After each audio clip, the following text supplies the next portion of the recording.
then you can start to work on the sales model. Because what we want to achieve is that we can also sell and go to market profitably. So what we are doing now, that is to at small scale, build a number of sales model experiments. We have a hypothesis, this will work to this extent, this may work like that will work like that. And we'll find out it's not like that, it's different.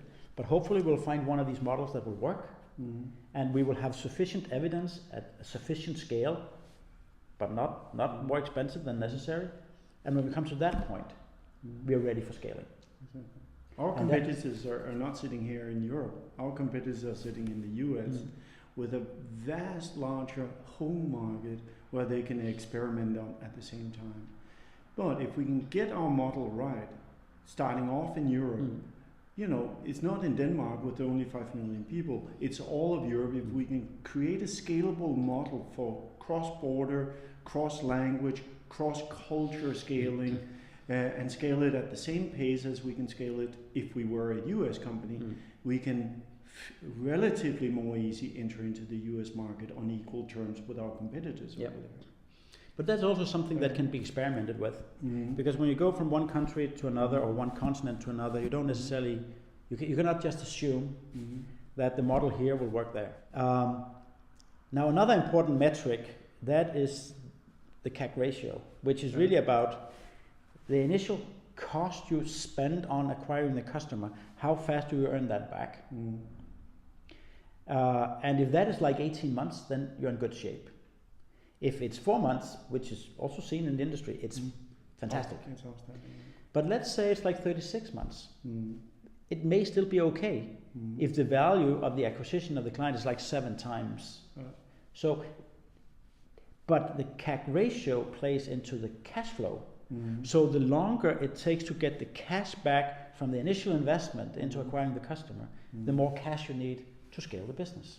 So the more efficient you can be in sales, getting the CAC ratio down, the further you can grow for less money. Exactly. Which is good for investors. So what should be our goal? Yeah, I know, I'm fully aware. But what should be our goal for the first 12 months if we want to be in Premier League? You know, if we want to be the Slack of Europe, if we want to be in that category, are we looking at like a €1 million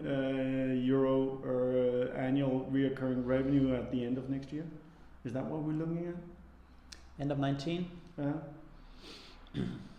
Yeah, maybe a bit later. I don't think I would set a specific timeline, because the limits to growth for us, that will be the CAC ratio, which controls like how cash efficient we are in the growth, and getting to those metrics, the CLV over CAC. And then it's basically about how much fuel can we attract from investors to grow, because the market size, I think, is so big that the limit to growth is not the size of the market.